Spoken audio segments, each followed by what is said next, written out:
चलिए आइए बिहार दरोगा क्वेश्चन बैंक पढ़ते हैं। तो कल कौन सा क्वेश्चन पढ़ रहे थे, कहाँ तक पढ़ा हो गया था?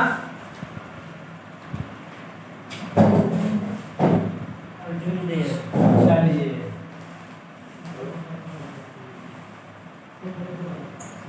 चलिए पढ़ते हैं आज 11 नंबर क्वेश्चन।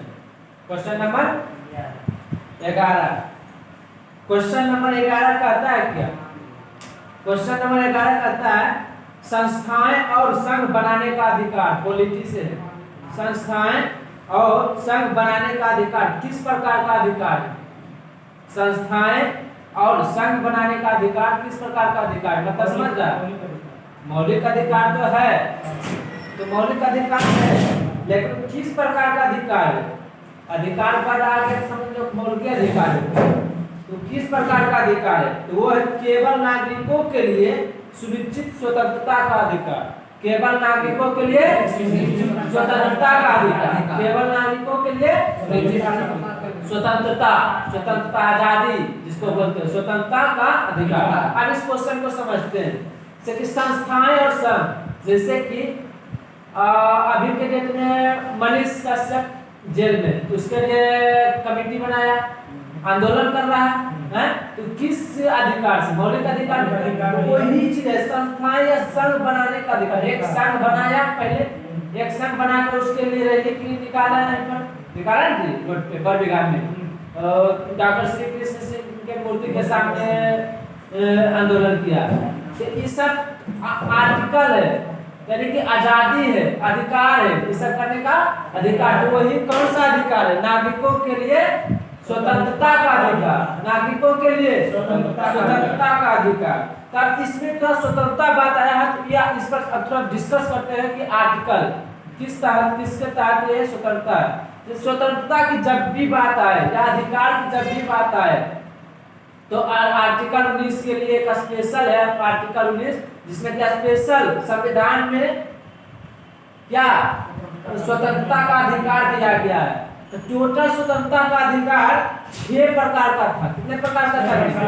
टोटल 7 प्रकार के था, लेकिन अभी वर्तमान में कितना है? 6 प्रकार के। तो आर्टिकल 6 जो है आर्टिकल सब 19 में अधिकार दिया गया है। 6 आर्टिकल जैसे है, तो 6 को 6 किस आर्टिकल में दिया गया है? आर्टिकल 19 में। आर्टिकल 19 में आर्टिकल 19 में, आर्टिकल 19 में समझ में आया? तो आर्टिकल 19 के 6 भाग, कितने? 6 पार्ट में बांटा गया। 6 प्रकार के स्वतंत्रता है। सब स्वतंत्रता को अलग अलग अनुच्छेद में रखा गया। और अनुच्छेद 19 में, जैसे अनुच्छेद 19 के ए, अनुच्छेद 19 बी, 19 के सी, 19 के डी, ई, एफ, जी, इसी प्रकार से सब 6 अधिकार वर्णित किया गया। तो आर्टिकल 19 के स्वतंत्रता का अधिकार जो है टोटल है 19 से 22 तक व्यक्तिगत स्वतंत्रता से संबंधित प्रावधान है। यानी कि 19 से 22 तक जो स्वतंत्रता है वो व्यक्तिगत स्वतंत्रता का अधिकार है। व्यक्तिगत स्वतंत्रता 19 की ए में भी कहता है टोटल स्वतंत्रता का अधिकार कितना है? 6। या 19 के ए पहला स्वतंत्रता क्या है? अनुच्छेद 19 के ए, अनुच्छेद 19 के ए, अनुच्छेद 19 के ए। तो अनुच्छेद 19 के ए में क्या है? बोलने की आजादी, जिसको बोलते हैं प्रेस की स्वतंत्रता। अब देखो इसका फायदा कौन उठाता है? मीडिया लोग। मीडिया कुछ भी बोल देता है, बोलता है। तो इस आर्टिकल का फायदा कौन उठा रहा है? मीडिया। कौन उठाता है? यानी कि खुद आर्टिकल में लिखा हुआ है संविधान में कि बोलने की आजादी, आप स्वतंत्र है, कुछ भी बोल सकते हैं, ठीक है। तो इसका फायदा कौन उठाता है? मीडिया वाला। तो अनुच्छेद 19 के ए में बोलने की आजादी या प्रेस की स्वतंत्रता, प्रेस की स्वतंत्रता। दूसरा है अनुच्छेद 19 के बी, अनुच्छेद 19 के बी। तो अनुच्छेद 19 के बी में है शांति पूर्वक एकत्रित होने और सभा करने की स्वतंत्रता, जो कि अभी मनीष कश्यप के लेबर बिना में डॉक्टर श्री कृष्ण सिंह के सामने किया आंदोलन किया नहीं। तो वही अनुच्छेद 19 के बी, अनुच्छेद 19 के बी, शांति पूर्वक एकत्रित होने और सभा करने की स्वतंत्रता। अगर शांति पूर्वक होना चाहिए, किसी आम जनता को नुकसान नहीं होना चाहिए, कोई एम्बुलेंस को नुकसान नहीं होना चाहिए, कोई किसी को नुकसान नहीं होना चाहिए। यही सब जब पुलिस आखिर लाठीचार्ज क्यों करता है, जब ये सब ज्यादा करने लगता है, नियम से कुछ ज्यादा उल्लंघन करने लगता है, तब लाठीचार्ज पुलिस करता है। ऐसा ही लाठीचार्ज नहीं कर देता है। समझ गया? ये बात किसमें लिखा है? आर्टिकल 19 के बी, आर्टिकल 19 के बी में क्या लिखा है? शांति पूर्वक एकत्रित होकर आप आंदोलन कीजिए। से पूरा जिला में कल्याण अनुमंडल जाएगा, अनुमंडल के साथ गेट के पास देखिएगा तो की होते रहेगा, आराम से बैठ के सब आंदोलन करेगा, शांति पूर्वक। किसी को वहां पर कोई क्षति पहुंचाता है? नहीं पहुंचाता। आराम से एक साइड में बैठ रहता है, अपना जो भी मांगे जाता है वो बोलता करता है, आंदोलन करता है, एकदम शांति एकत्रित पूर्वक होकर। नेक्स्ट है अनुच्छेद 19 के सी, अनुच्छेद 19 के सी। तो अनुच्छेद 19 के सी में क्या है? संघ बनाने की आजादी, यानी कि संघ, यानी कि क्या बोलते हैं, सभा, सभा बनाने की आजादी। हम कमेटी बना सकते हैं, खुद अनुच्छेद 19 के सी में बोला है। अनुच्छेद 19 के ए में क्या है? प्रेस की स्वतंत्रता, बोलने की आजादी। अनुच्छेद 19 के बी में क्या है? शांति पूर्वक एकत्रित होकर आंदोलन कर सकता है, सभा करने की स्वतंत्रता। अनुच्छेद 19 के सी में संघ बनाने की स्वतंत्रता, संघ बना सकता है। अब अनुच्छेद 19 के डी, आर्टिकल 19 के डी, आर्टिकल 19 के डी क्या कहता है? देश के किसी भी क्षेत्र में आवागमन की स्वतंत्रता, यानी कि देश के कोनो भी क्षेत्र में, किसी भी क्षेत्र में, किसी भी कोना में, ये देश है, पूरा मैप है, तो यहाँ यहाँ यहाँ किसी भी राज्य में, देश के किसी भी क्षेत्र में आवागमन कर सकते हैं। इसकी हमारा अगर कोई रोक देता है तो उस पर तुम केस दाखिल कर सकता है। क्यों? क्योंकि मेरा संविधान में लिखा हुआ है देश के किसी भी क्षेत्र में आवागमन मतलब आ जा सकते हैं। अनुच्छेद 19 के किसी भी क्षेत्र में आ जा सकता है, ठीक है, देश के। तो 19 के डी क्या कहता है? देश के किसी भी क्षेत्र में आवागमन करने की स्वतंत्रता। अब है आर्टिकल 19 के ई, आर्टिकल 19 के ई, तो देश की किसी भी क्षेत्र में निवास करने की आजादी, क्या करने की? निवास करने और बसने की स्वतंत्रता। लेकिन तब देखता है इसका फायदा ज्यादा कौन उठाता है? एसटी लोग उठाता है, नहीं देखता कि आज यहाँ घर बनाया, कल वहाँ तंबू डाल के रहा, परसों वहाँ तो उनने रहा। लेकिन दबाव बनाएगा तो तुम पर केस हो जाएगा, दबाव बनाएगा तुम पर क्या आएगा? केस हो जाएगा। तो देश के किसी भी क्षेत्र में निवास करने की और बसने की आजादी। ये प्रश्न एसटीए के लिए नहीं, देश के किसी भी नागरिक की कोई भी रह सकता है, तो अगर किसी को भी रोक दे या नहीं रहने दे तो उस पर केस कर सकता है, ठीक है। तो अनुच्छेद 19 के ई क्या कहता है? देश के किसी भी क्षेत्र में निवास या बसने की आजादी है। अनुच्छेद 19 के जी, ये हो गया जी। अब अनुच्छेद 19 के जी, अनुच्छेद 19 के जी क्या कहता है? कि कोई भी व्यापार एवं जीविका चलाने की स्वतंत्रता। आप किसी भी प्रकार के व्यापार जीविका चला सकते हैं, समझ में आ रहा है?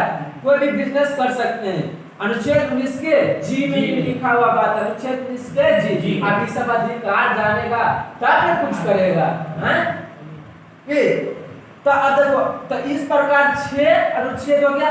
तो अभी वर्तमान समय में टोटल कितना मौलिक अधिकार है? 6। लेकिन अगर मूल संविधान,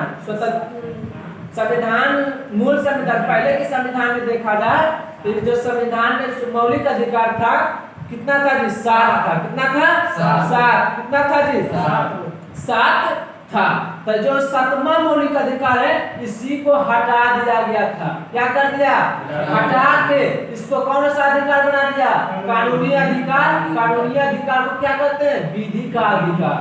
ऐसे हटाकर 3 अनुच्छेद 300 के का में रख दिया गया। 300 के का में, 300 के का में। ये जो हटा कौन सा अधिकार हटा? संपत्ति का अधिकार। संपत्ति का अधिकार हटाकर, संपत्ति का अधिकार हटाकर किस अनुच्छेद में रख दिया? 300 क में, 300 के क में, 300 के क में, 300 के क में, 300 के क में। आई जो संपत्ति का अधिकार हटा था किस संविधान संशोधन के तहत हटा था? तो 44वां संविधान संशोधन 1978। 44वां संविधान संशोधन पूछेगा, यही क्वेश्चन पूछता है ज्यादा कि संपत्ति का अधिकार किस संविधान संशोधन के तहत हटा दिया गया? तो 44वां संविधान संशोधन 1978। 44वां संविधान संशोधन 44वां संविधान संशोधन 44वां संविधान संशोधन 1978। समझ में आ गया? इसे हटाकर कहाँ रख दिया? 300 के क में, आर्टिकल 300 के क में, और वहां पर रख कर क्या बना दिया गया इसको? विधि का अधिकार या कानूनी का अधिकार, कानूनी अधिकार बना दिया गया। समझ में आया इतना बात? चलिए अब नेक्स्ट क्वेश्चन है क्या? 12वां क्वेश्चन कहता है ओजोन छिद्र से क्या तात्पर्य है? अब बता, ओजोन परत देखा है, वायुमंडल में मोटाई कम होता है इसका, तो ओजोन छिद्र से क्या तात्पर्य है? तब देखो ऑप्शन ए में ओजोन परत में छिद्र, ऑप्शन ए में ओजोन परत में छिद्र, ऑप्शन बी है क्षोभ मंडल में ओजोन परत का कम होना, क्षोभ मंडल में ओजोन परत का कम होना, तीसरा है समताप मंडल में ओजोन परत की मोटाई कम होना, समताप मंडल में ओजोन परत की मोटाई कम होना, क्षोभ मंडल, चौथा है क्षोभ मंडल में ओजोन परत की मोटाई अधिक होना। तो इसका आंसर क्या हो जाएगा? सी, ऑप्शन सी, ऑप्शन सी। ये तो क्षोभ मंडल में ओजोन परत जब भी रहेगा कौन सा मंडल में? समताप मंडल में रहता है। कौन सा मंडल में? समताप, समताप मंडल में होगा। तो समताप मंडल में ओजोन परत की मोटाई क्या होती है? कम होती है। ओजोन परत की कम होती है, ओजोन परत की मोटाई। क्वेश्चन पूछा ओजोन छिद्र से क्या तात्पर्य है? तो ओजोन छिद्र से यही तात्पर्य है कि समताप मंडल में ओजोन परत की मोटाई जो होता है क्या होता है? कम होता है। क्या होता है? कम होता है। ओजोन का सूत्र क्या होता है जी? O3। ओजोन का सूत्र O3। अब समताप मंडल में ओजोन परत की मोटाई कम होना, इसके बारे में पढ़ते हैं। ओजोन छेद का तात्पर्य यह है कि ओजोन परत का अपक्षय होना। क्या होता है? ओजोन परत का अपक्षय होना, इसीलिए ओजोन परत समताप मंडल में क्या होता है?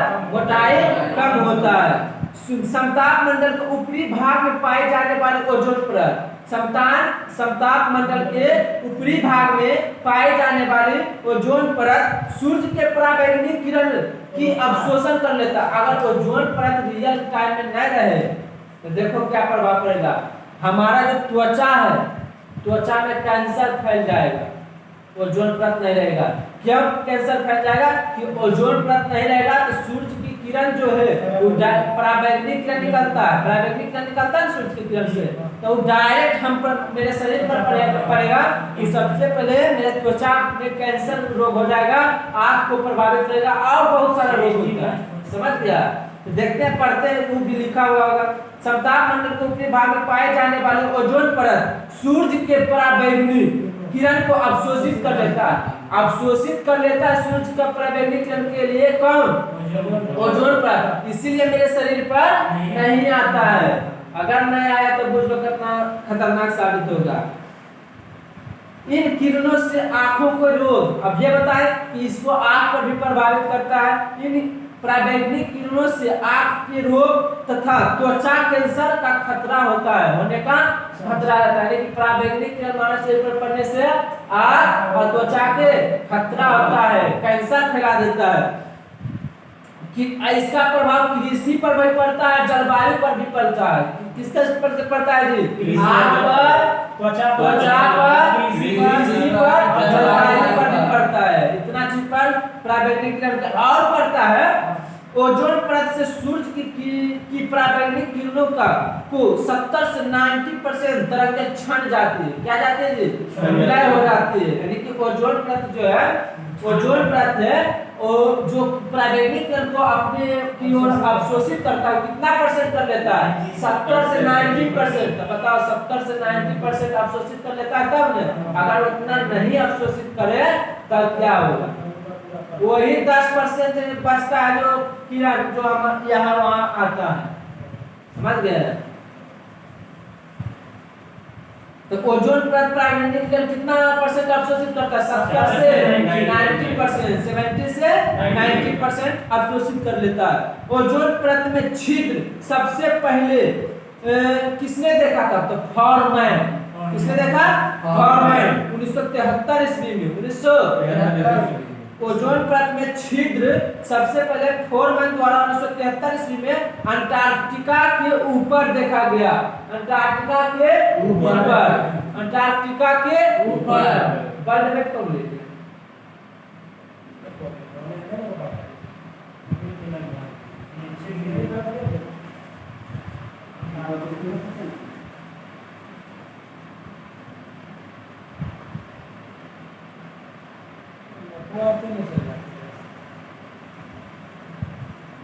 कौन लेंगे,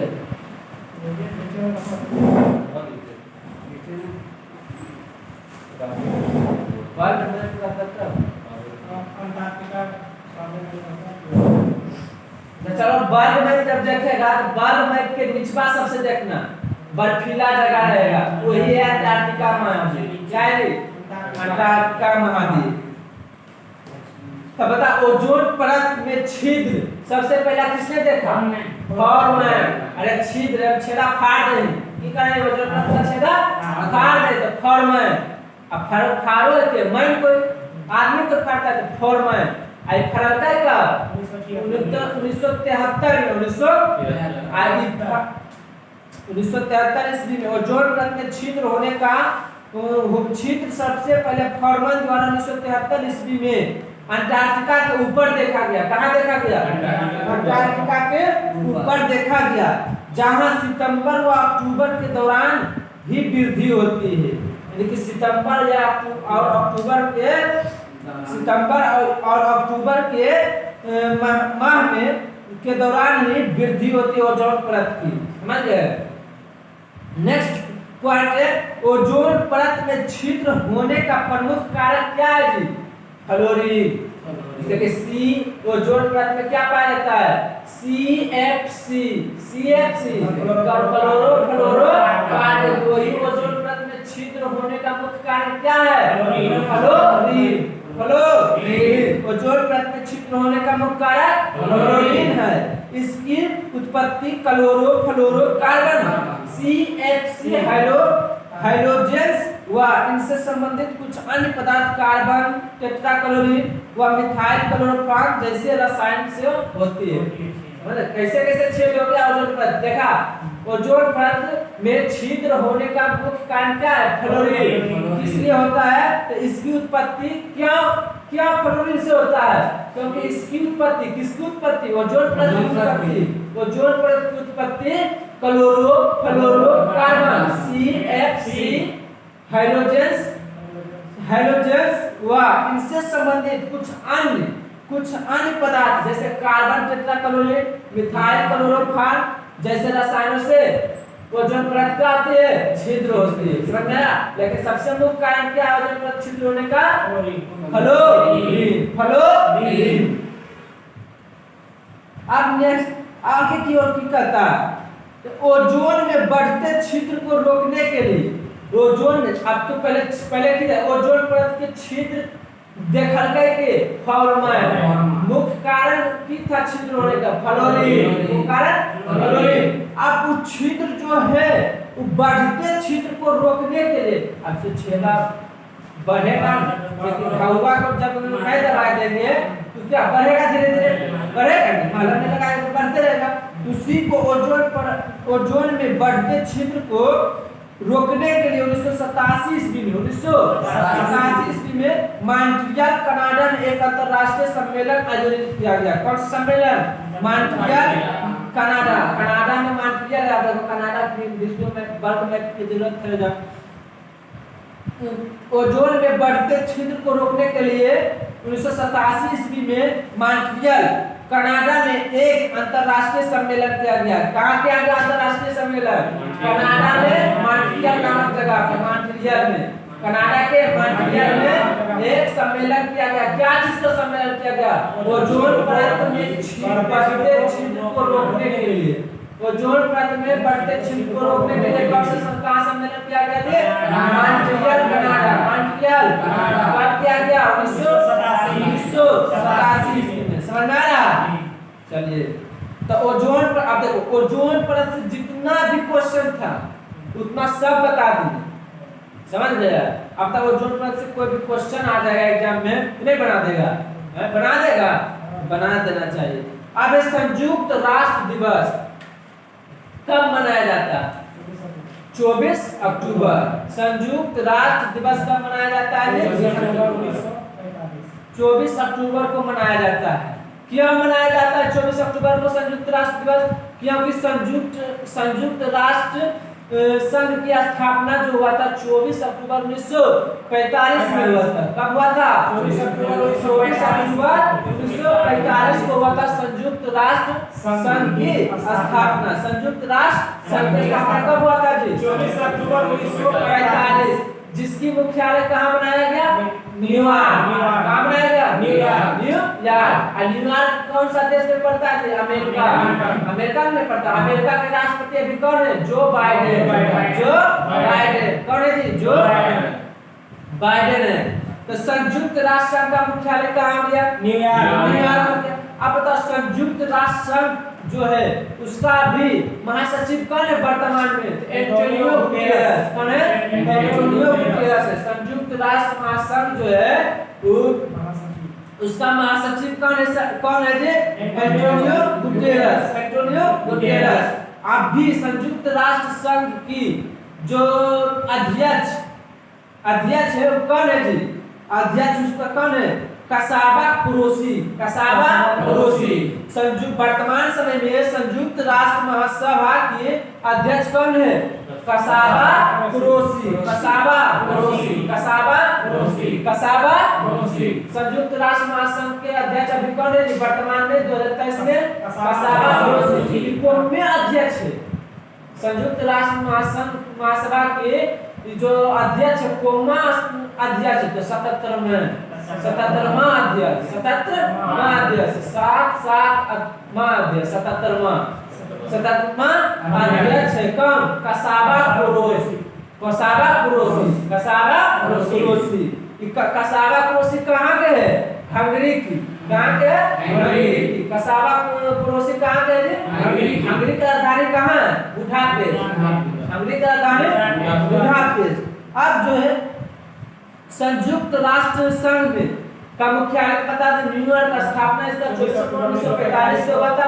अब संयुक्त राष्ट्र संघ में जो भाषा बोली जाता है, कितना भाषा बोली जाती है? 6 प्रकार के भाषा बोली जाती है। कितने प्रकार के?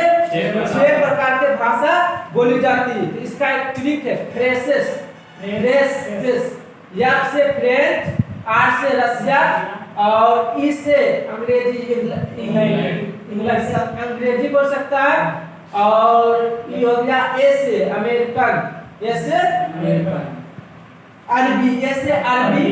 ए से अरबी। फ्रेंच से सी से चीन। सी से चीन। यस से स्पेनिश। यस से स्पेनिश। फ्रेंसेस।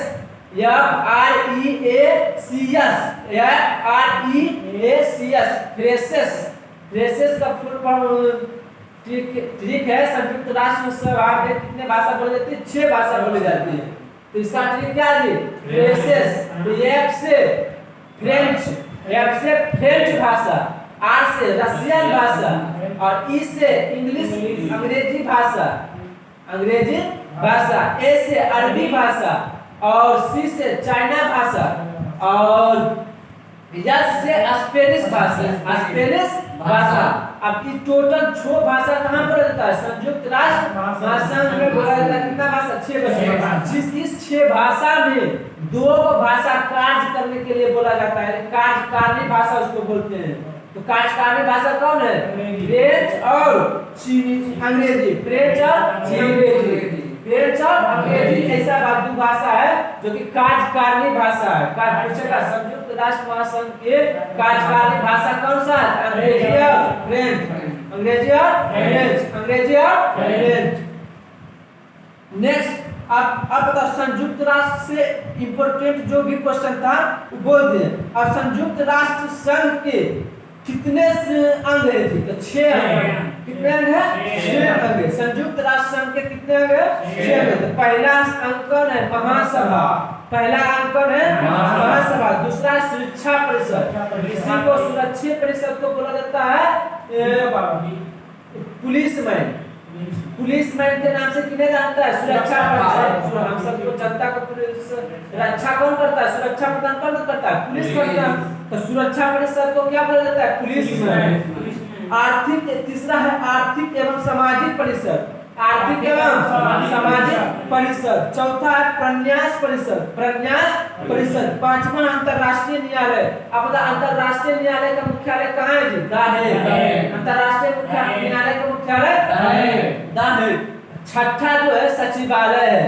छठा क्या है? सचिवालय। इस प्रकार से संयुक्त राष्ट्र संघ के लगभग क्वेश्चन, इंपोर्टेंट क्वेश्चन हो गया। अभी तो 6 सदस्य है, 6 सदस्य के बारे में पूरा डिटेल से पढ़ने का है। ठीक, तो वो पढ़ना, समझ गया? तब जाके संयुक्त राष्ट्र महासंघ से टोटल क्वेश्चन डील हो जाएगा।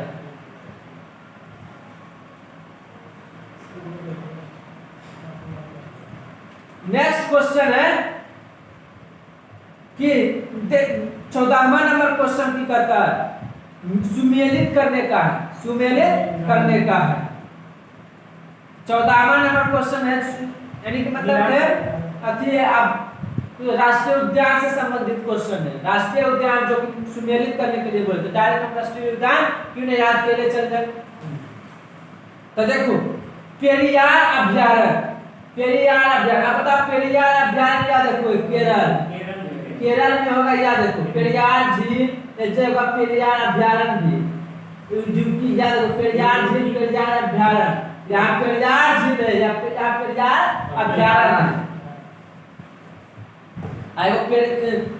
अब बता पेरियार राष्ट्रीय उद्यान या पेरियार अभ्यारण्य कहाँ है? केरल में। कहाँ? केरल। केरल के कहाँ? केरल में कहाँ?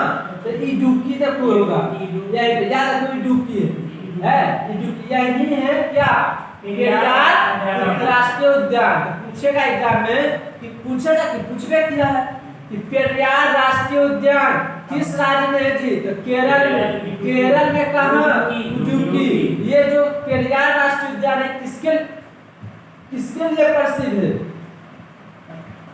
किसके लिए प्रसिद्ध है? तो बाघ एवं हाथी के लिए प्रसिद्ध है। पेरियार अभ्यारण्य या पेरियार राष्ट्रीय उद्यान जो किसके लिए प्रसिद्ध है? बाघ और हाथी के लिए प्रसिद्ध है। कहाँ है जी? केरल के इडुक्की में। केरल के इडुक्की में। समझ में आया?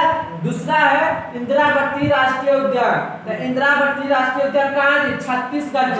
छत्तीसगढ़ देखो यहाँ, छत्तीसगढ़ यहाँ। छत्तीसगढ़ के कहाँ? बीजापुर में। अब देखो बीजापुर को कर्नाटक में भी है, एगो बीजापुर कहाँ है जी? छत्तीसगढ़ में। याद रखो बीजापुर यहीं पर है क्या? इंद्रावती राष्ट्रीय उद्यान यही बीजापुर में है क्या जी? याद देखो मैप देखते चलो तब याद रहेगा।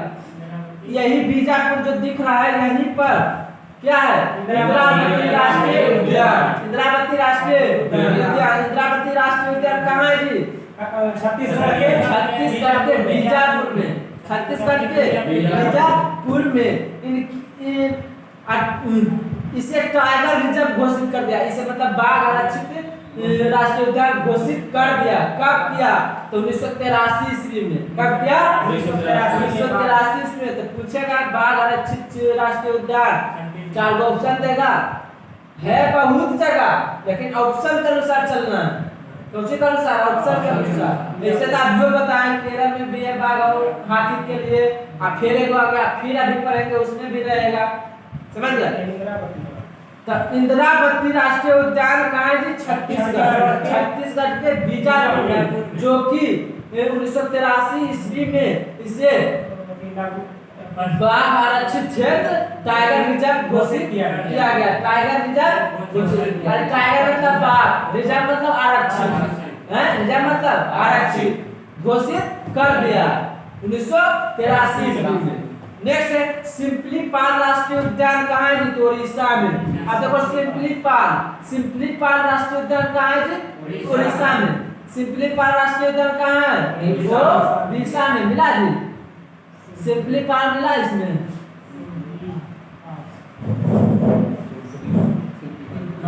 वही है सिंपली पाल, तो सिंपली पाल राष्ट्रीय उद्यान कहाँ है जी? उड़ीसा में। सिंपली पाल राष्ट्रीय उद्यान कहाँ? उड़ीसा में। उड़ीसा के मयूरभंज जिला कहाँ? मयूरभंज जिला। देखो जिला होगा कल का मरकज लिखा है।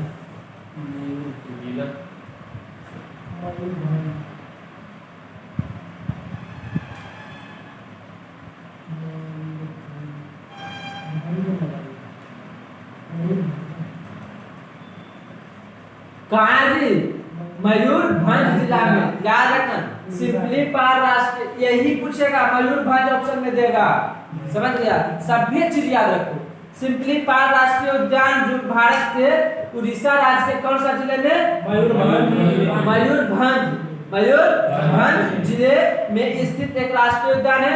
यह एक हाथी अभयारण्य है, यानी कि मयूरभंज अभयारण्य किसके लिए प्रसिद्ध है? हाथी के लिए। हाथी के लिए, तो हाथी के लिए प्रसिद्ध कौन? मयूरभंज। हाथी के लिए कौन सा अभयारण्य है? मयूरभंज। कहाँ जी? उड़ीसा। सिंपली पाल राष्ट्रीय उद्यान उड़ीसा।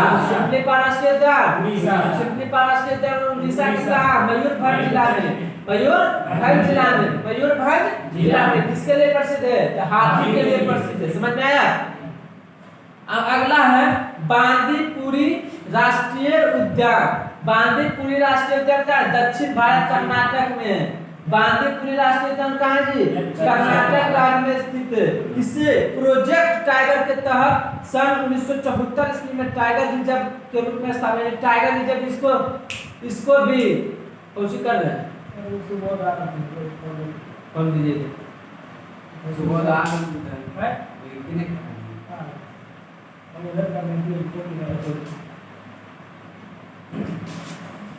और नहीं लेकर आइएगा कल। इमरजेंसी किया इमरजेंसी का बाद कुछ के बाद इमरजेंसी कीजिएगा।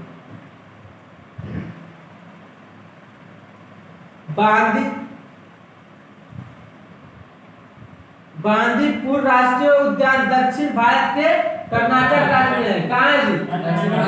दक्षिण भारत के बांदीपुर राष्ट्रीय उद्यान कर्नाटक में।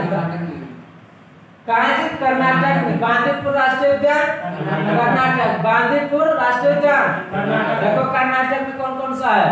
नागरहोल कर्नाटक, बांदीपुर कर्नाटक, और कौन है?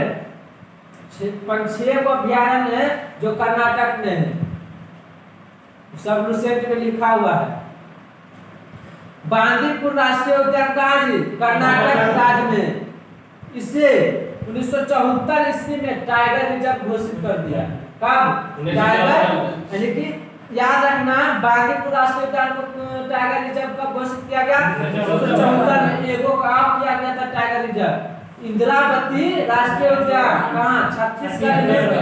इसे भी 1983 के तहत भारत टाइगर रिजर्व घोषित कर दिया गया। 83 में सिंपली पाल, 83 में इंद्रावती जो बीजापुर में है। इंद्रावती याद रखो, इंद्रावती है ना? इंद्रावती दिख रहा है, बीजापुर में है। इंद्रावती हो गया, एगो हो गया। अभी कौन सी कर्नाटक में कौन सा? बांदीपुर राष्ट्रीय उद्यान। बांदीपुर राष्ट्रीय उद्यान कहाँ जी? कर्नाटक में। कहाँ है? कर्नाटक में है। इसे 1974 के तहत भारतीय रिजर्व टाइगर रिजर्व घोषित कर दिया गया। यही बांदीपुर राष्ट्रीय उद्यान में शुष्क पर्णपाती वन पाया जाता है। पूछेगा ये क्वेश्चन इंपोर्टेंट है, क्या कि मात्र एगो पर्णपाती वन पाया जा रहा है कर्नाटक में राष्ट्रीय उद्यान में। तो तू याद रखना कि पूछेगा क्वेश्चन शुष्क पर्णपाती वन, शुष्क पर्णपाती वन किस राष्ट्रीय उद्यान में पाया जाता है? तो ये सिंपली पाल, इन्हें पर दे देगा मैं इंद्रावती, इन्हें पर दे देगा इडुक्की, इन्हें दे देगा कोची बांदीपुर। तो कौन आंसर होगा? आंसर क्या होगा उसका? बांदीपुर राष्ट्रीय उद्यान।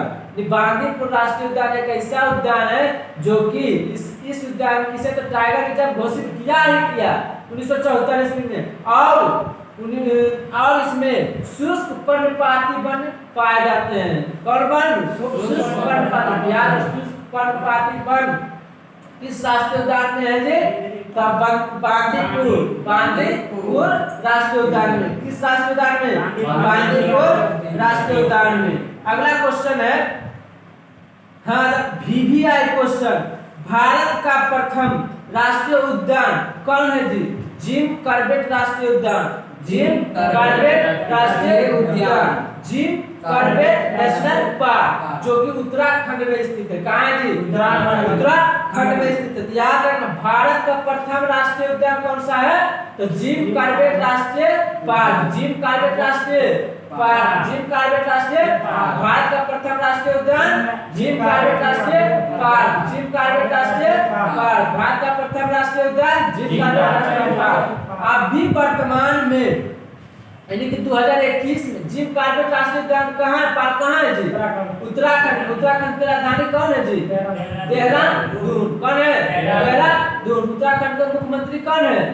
पुष्कर धामी। उतर रहा पुश करके, उतरता है कैसे? पुश करके ना, नहीं कहता है पुश चढ़ उतर, नहीं कहता हल्का सा पुश करे ना, यानी चढ़े ना हल्का सा, या और हल्का सा पुश सवार होए मतलब डाउन होए, यानी पुश मतलब उतर, उतरा से उतर से मतलब उत्तराखंड, अब पुश मतलब पुष्कर से धामी, पुष्कर से जब मुहे उतरो है तो कैसे करो? धम में करो। अब सिरैया पर जल्दी हम उतरबा है कैसे करते? धम नहीं करे चल जाता है। तो उत्तराखंड के सीएम कौन है? पुष्कर से धामी। पुष्कर से धामी, समझ गया? अब देखो, तो भारत का प्रथम राष्ट्रीय उद्यान उत्तराखंड में कौन सा पार्क है? Jim Corbett national park. अब इसका नाम बदल कर 2021 में चेंज कर दिया है रामगंगा नेशनल पार्क। याद रखना, पूछेगा क्वेश्चन, वर्ष 2021 के तहत में जिम कॉर्बेट राष्ट्रीय उद्यान का नाम बदलकर क्या रखा गया? Ramganga national park. Ramganga national park. Jim Corbett राष्ट्रीय उद्यान कॉर्बेट पार्क का नया नाम क्या है? Ramganga national park. Ramganga national park. Ramganga national park.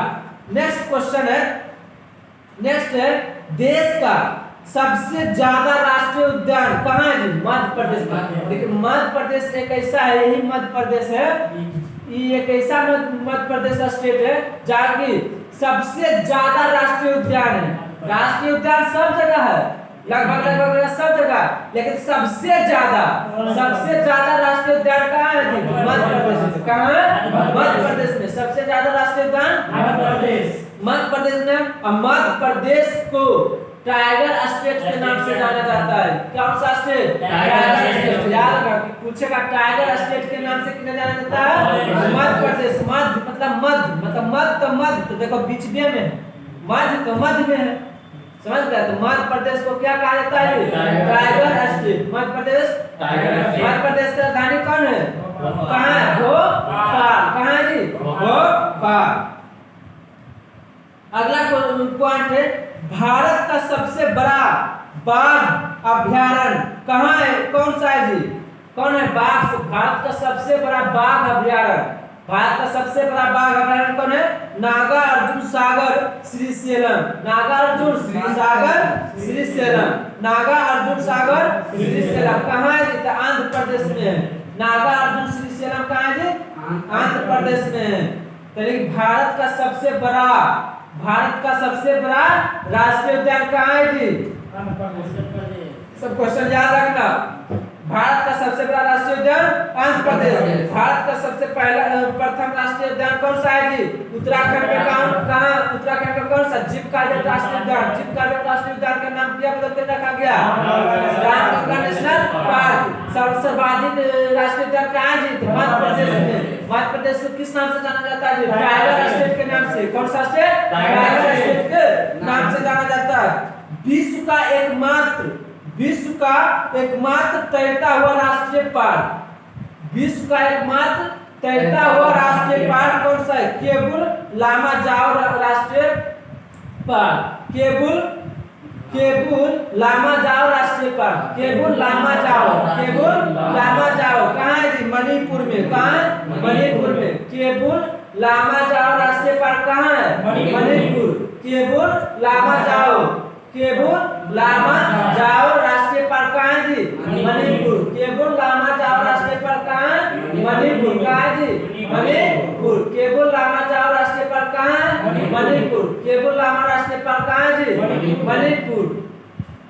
Cable Lama राष्ट्रीय पार्क कौन सा राष्ट्रीय पार्क है? तैरता हुआ, विश्व का एकमात्र तैरता हुआ राष्ट्रीय पार्क। विश्व का मात्र एक तैरता हुआ राष्ट्रीय पार्क कौन सा है जी? केबुल लामा जाओ राष्ट्रीय पार्क। केबुल लामा जाओ राष्ट्रीय पार्क कहाँ है जी? मणिपुर में। कहाँ? मणिपुर में। भारत में कुल कितना टाइगर रिजर्व है जी? यानी कि बाघ आरक्षित क्षेत्र है। भारत में कुल कितना टाइगर रिजर्व है? तो 53 को टाइगर रिजर्व क्षेत्र है पूरा भारत में। भारत में कुल कितना टाइगर रिजर्व क्षेत्र है? 53 को।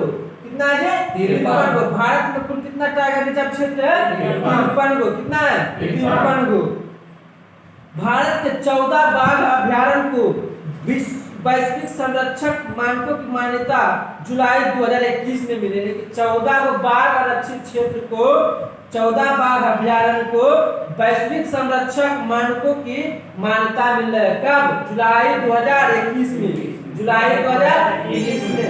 तो पूछेगा क्वेश्चन, जुलाई 2021 में वैश्विक संरक्षक मानकों की मान्यता कितने अभयारण्य को मिली है? भारत के कितने अभयारण्य को मिले? तो 14 बाघ अभयारण्य, जो कि बाघ आरक्षित वाला 14 बाघ अभयारण्य। 14 बाघ अभयारण्य को वैश्विक संरक्षक मानकों की मान्यता जुलाई 2021 में ईस्वी में मिली। जुलाई 2021 ईस्वी में मिली है। जुलाई 2021 ईस्वी में मिली है। अगला क्वेश्चन है। अगला क्वेश्चन क्या कहता है? क्वेश्चन नंबर 15 में कौन सा संयंत्र तरल पदार्थों के विशिष्ट गुरुत्व को मापता है? कौन सा संयंत्र तरल पदार्थों के विशिष्ट गुरुत्व को मापता है? तो इसका आंसर हो जाएगा हाइड्रोमीटर।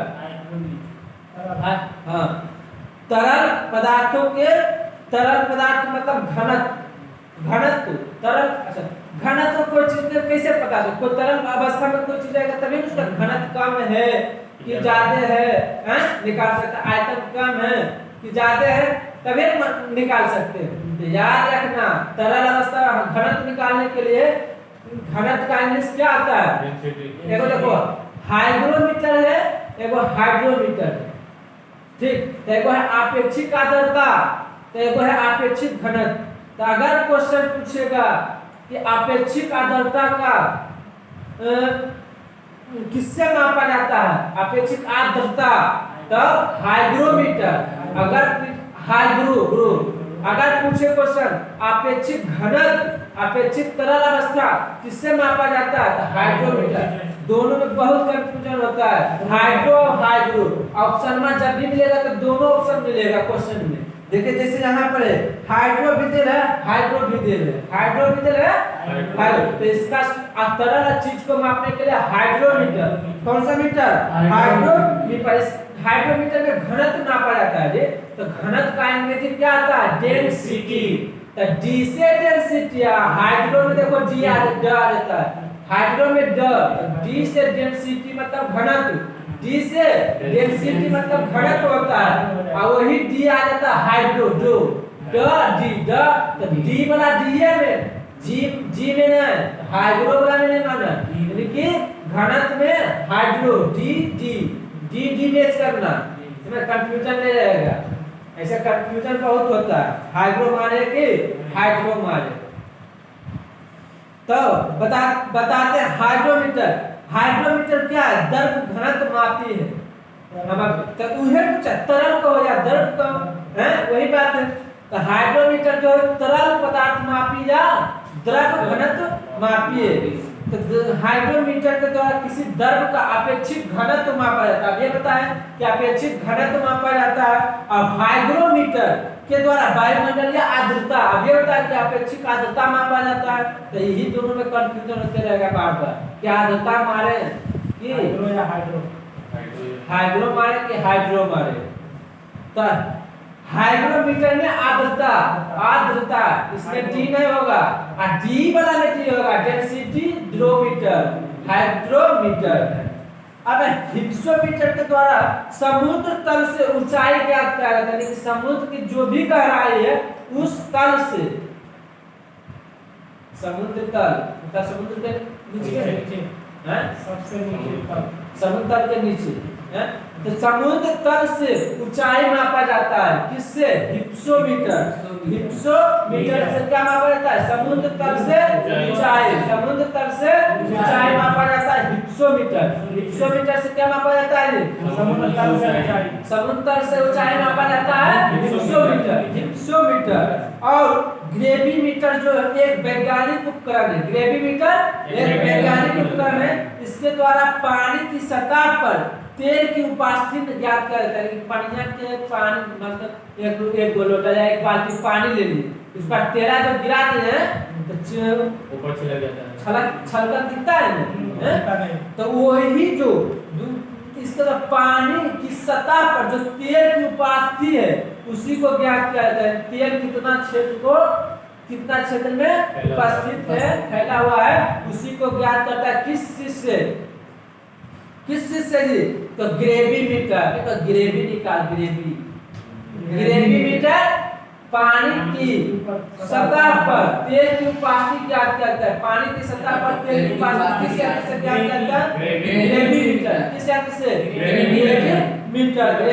समुद्र तल से ऊंचाई मापा जाता है हिप्सोमीटर।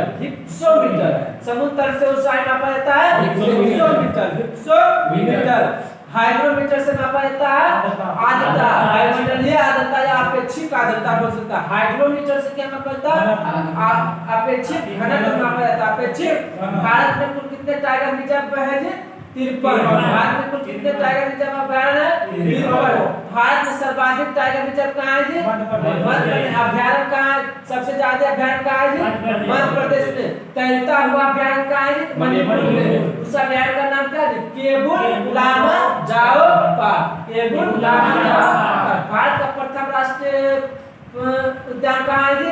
उत्तराखंड। कौन सा? चीफ कॉर्बेट राष्ट्रीय पार्क। चीफ कॉर्बेट राष्ट्रीय उद्यान पार्क। इसका नया नाम क्या है? रामगंगा राष्ट्रीय पार्क। रामगंगा इडुक्की परियोजना कहाँ है जी? केरल। इडुक्की अभयारण्य कहाँ है जी? केरल। इडुक्की कहाँ है जी? केरल में। पेरियार अभयारण्य कहाँ है जी? इडुक्की में, केरल में। आगे मयूरभंज कहाँ है जी? उड़ीसा में। सिमलीपाल राष्ट्रीय उद्यान कहाँ है जी? मयूरभंज में, उड़ीसा के मयूरभंज में। अब यहाँ छत्तीसगढ़ के बच गए इंद्रावती राष्ट्रीय उद्यान कहाँ है जी? बीजापुर के छत्तीसगढ़ में। बीजापुर छत्तीसगढ़ में। अब एक और बच गया बांदीपुर राष्ट्रीय उद्यान कहाँ है जी? कर्नाटक में। कर्नाटक में कहाँ? कर्नाटक में कहाँ था? बांदीपुर राष्ट्रीय उद्यान कहाँ था? कर्नाटक के कौन सा क्षेत्र में था जी?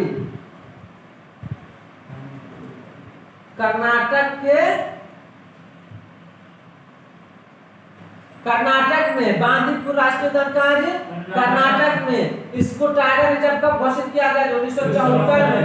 एक और टाइगर रिजर्व घोषित किया गया था इंदिरावती को 1983 में। एक क्वेश्चन और छूटा। देश का भारत का सबसे बड़ा अभयारण्य कहाँ है जी? नागार्जुन सागर श्री सेलम कहाँ है जी? आंध्र प्रदेश में नागा अर्जुन, अरे नागा एड्रेस लेगा तो आंध्र हो जाएगा। नागा अर्जुन, नागा अर्जुन सागर श्री सेलम, नागा अर्जुन सागर श्री सेलम। समझ में आ गया? 15 14 13 सब हो गया।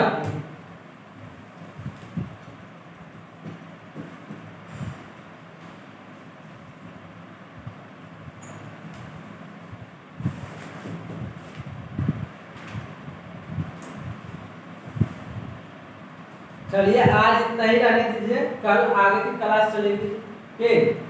ठीक है? हाँ ठीक।